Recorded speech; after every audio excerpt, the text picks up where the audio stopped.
Got my glass. I didn't bring water, but that's okay. You can drink mine. There's water in whiskey. Everywhere. There's water everywhere. A drop to drink. Really? Well, y'all. Hopefully we're redeeming yourself. Where do you find these things? Where do you find what things? These things you're drinking. Well, that's part of the story here in just a second. Okay. What we're hoping to enjoy tonight, the Royally. I was lobbing you a softball. The Royally. This particular bottle was bottled by Gabe from batch number 46. Well, good for it. This is Whistling Andy Harvest Select Whiskey from the great state of Montana. Okay. It is, they claim here on the front that it's always distilled from 100% Montana grain. It is 40% ABV, handcrafted. Montana barley, wheat, corn, rye, and deep aquifer water combined to create the grain-to-glass whiskey you hold in your hand. The whiskey of Montana, distilled. This 4-grain whiskey has a sweet, fruity nose leading into warm spiciness mid-palate and finishes smooth with accents of toasted caramel and well-rounded oak flavors. We think you'll agree we have captured the grandeur of the Big Sky Country in this spirit. Good for us. The source of this, I got this when I had my Rack House subscription. Oh, okay. And for those of you who may have not caught an episode where I discussed Rack House, they are a organization that goes around finding craft whiskeys around America. And I believe it was for like $150, $160 every 2 months, every other month. Okay. They would send you 2 whiskeys from... Oh, I found another one with 31 whiskey. Has the bottle that you're looking at. Okay. Pop. Thank you, Gabe, for bottling this. Ooh, okay. Well, what... Well, I think this is better than the whiskey wash or whatever it was, because the whiskey wash was... Just plain notes? No, it was just a different... Well, it was a different label. I think it was black instead of white. Yeah, so I don't know if it's the same...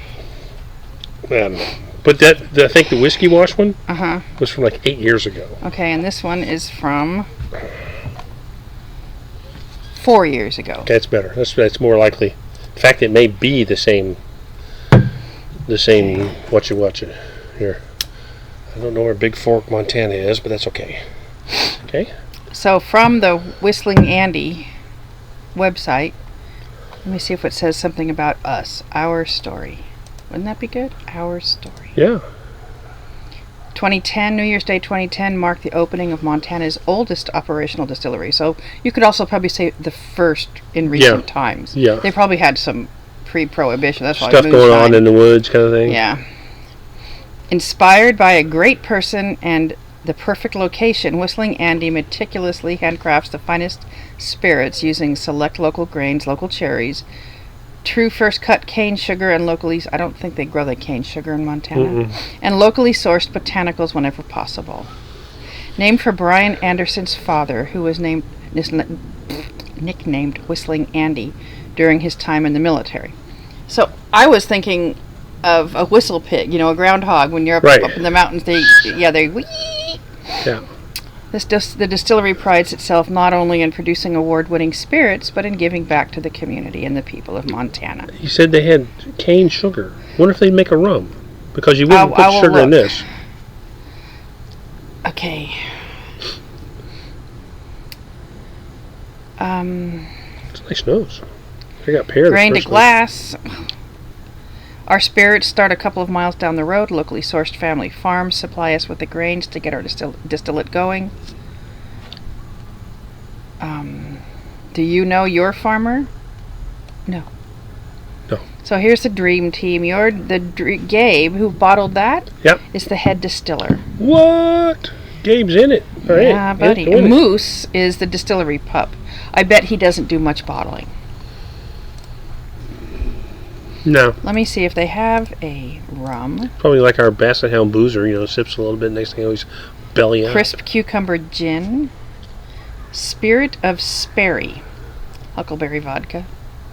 Hibiscus coconut rum. Okay, so that's what the sugar would be for, yeah. Okay, so it doesn't say it doesn't say distilled in Indiana, so that's a good thing. That's a good thing, yeah. Right here in the back, distilled and bottled by Whistling Andy Inc. Okay, so here on their website it says Montana barley, wheat, corn, rye, and deep aquifer. That's what you said, right? Foreign grain whiskey has a sweet, fruity nose. Did you say that? I got pear. Did you read that? Yeah, Okay. yeah. Then I won't read It's it the again. same propaganda on the back of the bottle here. I don't see a mash bill. Let's see. Oh, here it is. 40% barley, 40% wheat, 15% corn, and 5% rye. Aged for 3 years in 53-gallon American oak casks that are heavily toasted and charred to medium. This whiskey has been developing a cult following with bartenders around the United States. All right. We love you, Joni. Uh-huh. You want to nose it since it's not Yeah. mostly corn? That's okay. Yeah. It's a little wimpy on the first schnozzful, but pleasant. Yeah. Didn't burn off any nose hairs, alas. Oh, I said pear earlier. I like pear. I'm getting almost like a caramel, like a sugar daddy Oh, lollipop. nice. In 2010, Montana, this is from 31 Whiskey, Montana entered the whiskey game. Formerly trained as a geohydrologist, Aquifers. Brian Anderson is also self-proclaimed whiskey geek. John Dutton would have liked to put him to... He started dreaming of... John Dutton's not a real person. I didn't know that. He started dreaming of opening his own distillery around 2003, and less than a decade later, he, along with his wife and 2 business partners, opened Whistling Andy. Be gone. Varmint. Okay, product. All of their product, all their spirits start with locally. Okay, yeah. Packaging, clean and sophisticated bottle. It is that. It is, yeah. Sophisticated. Perhaps it's a bit stereotypical of me, but I'd expect a Montana whiskey to be a bit more rough and tumble. Instead, we have something that looks like it would fit in at a sleek cocktail bar or an Instagram-friendly speakeasy. Well, I'm going to go in and see probably, how easy the speak is. It's a bottle design I usually associate with sweeter spirits like limoncello. True.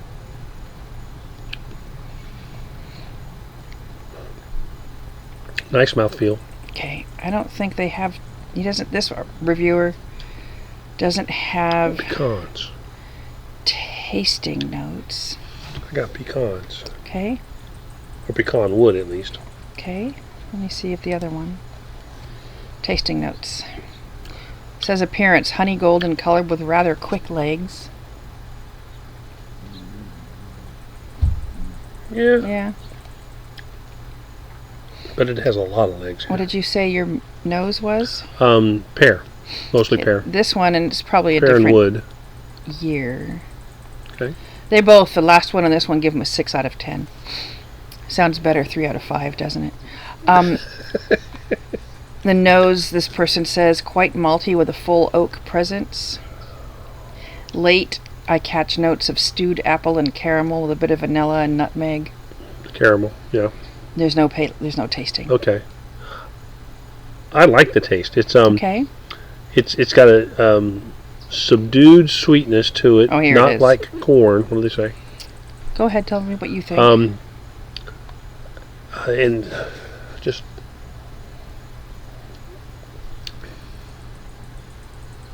I feel like I'm at the state fair eating, roasted or glazed pecans or pralines or something.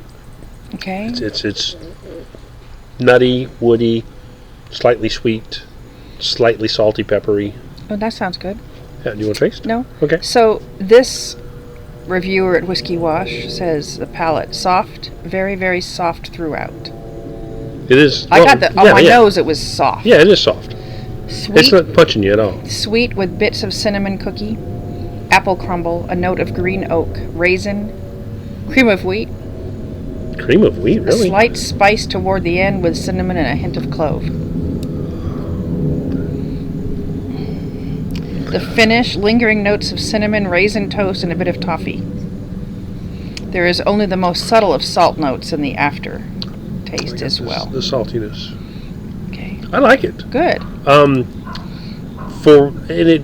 don't know where the other bottle is. I think we may have already done a. Oh, you have another bottle? They came in twos. Okay. I think it got selected through the random number process earlier.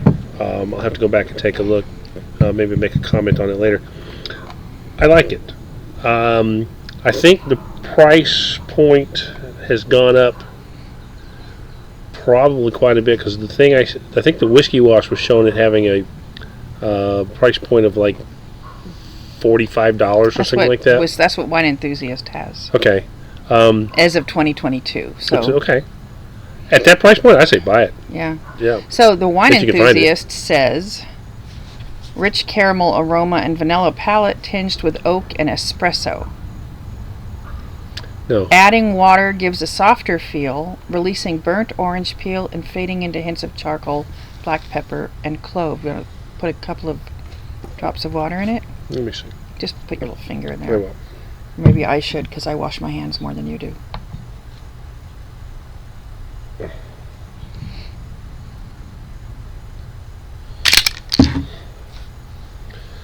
Let's see. Same nose. Okay.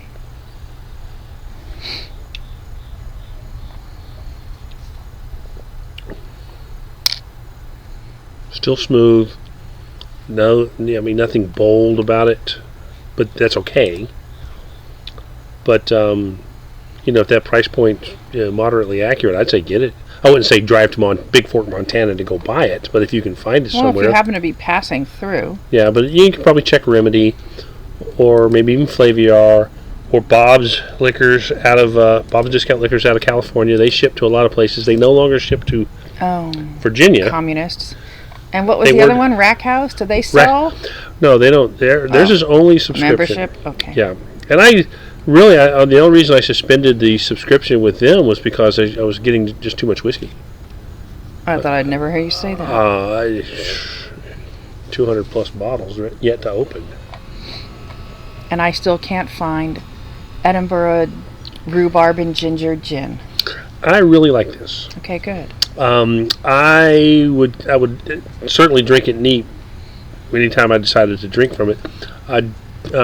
With respect to making a cocktail, any whiskey cocktail, whether it's a bourbon, a rye, a scotch, I would say give it a shot. At 40% ABV, it's not going to be knocking you backwards.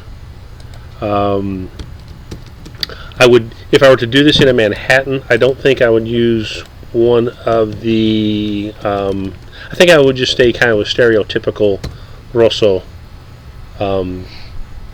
like a Martini and Rossi vermouth, and not go for some of the higher end, better things we have, because I think those tend to have a more pronounced flavor profile that might overwhelm the whiskey here. And you should be doing the Manhattans, 2 parts whiskey to 1 part vermouth anyway. So, anyway, I'll take your word for it. Okay. Because guess what? I've never had one. You never had a Manhattan? Have you even had a sip of one of mine? Ew, maybe. Kid, the problem there is the bourbon. Oh. What about a rye old fashioned or a rye Manhattan? A Scotch Manhattan? Ew. I don't think Scotch would go well with vermouth. Lend itself. No. So, anyway, thanks for tuning in, y'all. I did do a visual verification to make sure that we are redeeming ourselves in some regard to the audio-free broadcast from last show. Whenever it was. That particular whiskey, the Big Storm from Clearwater, Florida, it has some controversy around it. Just for if you're interested, do the Google.